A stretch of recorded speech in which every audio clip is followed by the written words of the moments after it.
تو ہم یہ سمجھتے ہیں کہ ہماری اسکن بہت صاف ہو گئی ہے، اور یہ دیکھا یہ گیا ہے کہ ایسے کیمیکل یوز کرنے سے یا ایسے کاسمیٹکس جو ہوتے ہیں وہ یوز کرنے سے جو وہ بعض دفعہ جو ہے نا وہ سورائسس پیدا ہو جاتا ہے.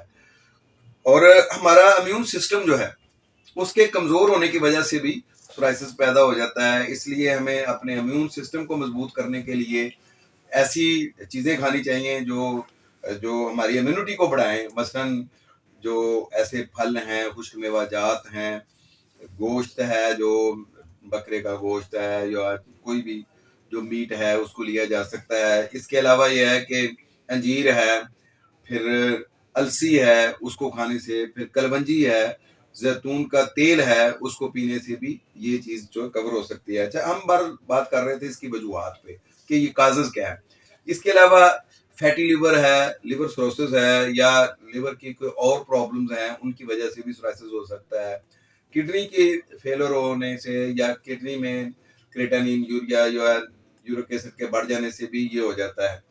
دیکھا یہ گیا ہے کہ چونکہ سورائسس جو ہے یہ موروثی مرض بھی ہے، اس لیے کزن میرج سے یہ زیادہ اس فیملی میں زیادہ ہوتا ہے جہاں پہ کزن میرج زیادہ ہوتی ہیں.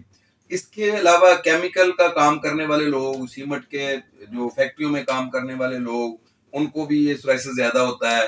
سرد خانوں میں کام کرنے والے لوگ، برف خانوں میں کام کرنے والے لوگ، ان کو زیادہ ہوتا ہے. پھر سٹریس لینے والے لوگ، انزائٹی کے لوگ جو ہیں ان لوگوں کو یہ زیادہ ہوتا ہے. اس کے علاوہ کوئی بھی جو آٹو امیون ڈیزیز پہلے سے موجود ہے تو اس کی وجہ سے بھی یہ ہو سکتا ہے. مثلا HIV پازیٹیو آ گیا ہے یا آرتھرائٹس ہے، خاص طور پہ جن لوگوں کو جوڑوں کا درد ہے، یورک ایسڈ ہے، ان کو بھی یہ ہو جاتا ہے. تو دیکھنا یہ چاہیے کہ ان چیزوں سے بھی اگر آپ کو کہیں جوڑوں میں درد ہے، اگر شروع ہی ہوا ہے درد، تو آپ فوری اپنے ڈاکٹر سے رابطہ کریں. کہیں ایسا نہ ہو کہ اس کے ساتھ ہی جو ہے سورائسس بھی شروع ہو جائے. اور اسی طریقے سے اگر آپ سٹریس لے رہے ہیں، انزائٹی ہے، تو آپ انزائٹی کا، سٹریس کا جو ہے نا وہ علاج کروائیں تاکہ کہیں ایسا نہ ہو کہ اس کے ساتھ ہی آپ کو سورائسس بھی شروع ہو جائے. اس کے علاوہ موٹاپا جو ہے یہ بھی ایک بہت بڑا کاز ہے سورائسس کا. میں نے دیکھا ہے کہ جتنے بھی موٹے اور گورے لوگ ہیں خاص طور پر، تو میں نے دیکھا ان میں اکثر یہ ہو جاتا ہے. تو بے شک ان کی سکن وائٹ نہ بھی ہو، لیکن اگر وہ ان میں موٹاپا بہت زیادہ ہے تو سورائسس کے چانسز زیادہ ہوتے ہیں. اور جو لوگ دھوپ میں کام زیادہ کرتے ہیں، بہت زیادہ دھوپ میں بیٹھتے ہیں، اس کی وجہ سے بھی ہوتا ہے. ہاں، سورائسس کے پیشنٹس کو لازمی 15 سے 20 منٹ دھوپ روزانہ لینی چاہیے. اور خاص طور پر ان جگہوں پر جہاں پہ وہ سورائسس موجود ہے وہاں پہ اگر دھوپ کی شعائیں پڑتی ہیں تو اس سے یہ منیمائز ہوتا ہے. کیوں؟ یہ بذات خود ایک فوٹو تھراپی ہے اور اس کے ذریعے سے باقاعدہ علاج بھی کیا جاتا ہے. لیکن اگر شدید دھوپ میں بندہ کام کر رہا ہے تو اس کی وجہ سے مسلسل دھوپ پڑ رہی ہے تو سکن جو ہے وہ ڈیمیج ہو جاتی ہے، اس کی وجہ سے بھی سورائسس ہو جاتا ہے. سکن ڈیمیج ہونے سے بات مجھے یہ یاد آئی کہ سکن پہ کوئی کٹ آ جائے، سکن پہ خراش آ جائے، یا سکن جل جائے، یا کوئی سٹنگ بائٹنگ، کوئی کیڑے مکوڑے کاٹ لیں یا کوئی جانور کاٹ لے، یا اس کے علاوہ کوئی سرجری ہے، تو سرجری کے بعد بھی یہ جو سورائسس ہے اس کے چانسز زیادہ ہوتے ہیں. اس کے علاوہ جو خواتین جو پریگننسی میں ہوتی ہیں ان کے چونکہ ہارمونز بڑے امبیلنس ہو رہے ہوتے ہیں تو اس کی وجہ سے بھی سورائسس جو ہے وہ ہو سکتا ہے.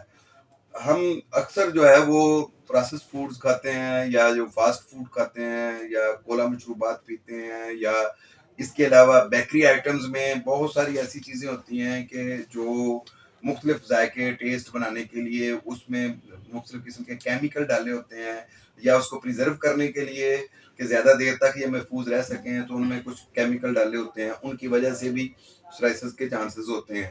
گھروں میں جو ہمارے برتن یوز ہوتے ہیں اکثر وہ ایلومینیم کے ہوتے ہیں، یہ جو ہمارے جو پکانے کے لیے استعمال ہوتے ہیں، تو یہ بھی ایک کیمیکل ہے اور اس کی وجہ سے بھی ہوتا ہے، سورائسس ہونے کے چانسز ہیں. آپ اپنے گھروں میں کوشش کریں کہ مٹی کے برتن ہوں یا پیور سٹیل کے برتن ہوں جن میں کھانا پکایا جائے. اس سے بھی سکن کو موئسچر زیادہ نہ ملنے کی وجہ سے بھی سورائسس کے چانسز زیادہ ہوتے ہیں.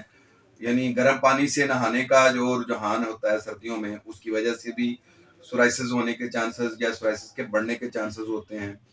اور جو ہم ہیٹر یوز کرتے ہیں، گیس ہیٹر ہے یا الیکٹرک ہیٹر ہے سردیوں میں، تو اس کی وجہ سے بھی نمی جو ہوتی ہے، موائسچر جو ہوتا ہے وہ اس میں فضا میں وہ کم ہو جاتا ہے، جس کی وجہ سے یہ سورائسس ہونے کے چانسز زیادہ ہوتے ہیں. پانی کم پینا، خاص طور پر سردیوں میں پانی کا کم پینا، اس کی وجہ سے بھی جو ہے وہ سورائسس ہو جاتا ہے. تو اس سے بھی جو ہے وہ ہمیں بچنا چاہیے. اور آئلی چیزیں کم کھانا، اس کی وجہ سے بھی ہو جاتا ہے، سورائسس کے بڑھنے کے چانسز ہوتے ہیں. آپ روزانہ جو ہے وہ ہر کھانے کے ساتھ جو ہے 1 چمچ اولیو آئل جو ہے وہ سلاد پر ڈال کر کھا لیں، کھانے میں ڈال کر، سالن میں ڈال کر اس کو کھائیں. اس کی وجہ سے جو ہے آپ سورائسس سے بچ سکتے ہیں. بتانے کی بات یہ ہے کہ سورائسس کی یہ کازز تو ان نون ہے، یہ تو پہلے سے طے شدہ بات ہے. دوسری بات یہ ہے کہ یہ آٹو امیون ڈیزیز ہے اور یہ ایک غیر متعدی مرض ہے، یعنی ایک سے دوسرے کو نہیں لگتا ہے. البتہ یہ کرونک ڈیزیز ہے، ضدی مرض ہونے کی وجہ سے یہ ایک لمبا عرصہ اس کا علاج کروانا پڑتا ہے. لیکن اگر کچھ کازز کا پتہ ہو کہ ان کی وجہ سے یہ بڑھ سکتا ہے، یا جن لوگوں کے فیملی میں یہ ہسٹری موجود ہے ان کو ہونے کا خدشہ ہے، تو ہم ان چیزوں سے پرہیز کر سکتے ہیں. ان وجوہات کو اگر ہم جان لیں کہ یہ وجوہات ہیں جو سورائسس کو بڑھا سکتے ہیں یا سورائسس کا کاز بن سکتے ہیں. اگر کازز کا علم ہو تو اس مرض سے بچا بھی جا سکتا ہے، اور اگر خدا نخواستہ اگر یہ مرض لاحق ہو گیا تو اس کو منیمائز بھی کیا جا سکتا ہے، اور ساتھ اس کے ہومیوپیتھک ٹریٹمنٹ کے ذریعے سے اس کا علاج بھی کیا جا سکتا ہے. بہت شکریہ. اللہ حافظ. السلام علیکم. شمع ہومیو کلینک اب آن لائن چیک اپ کی سہولت بھی فراہم کر رہا ہے.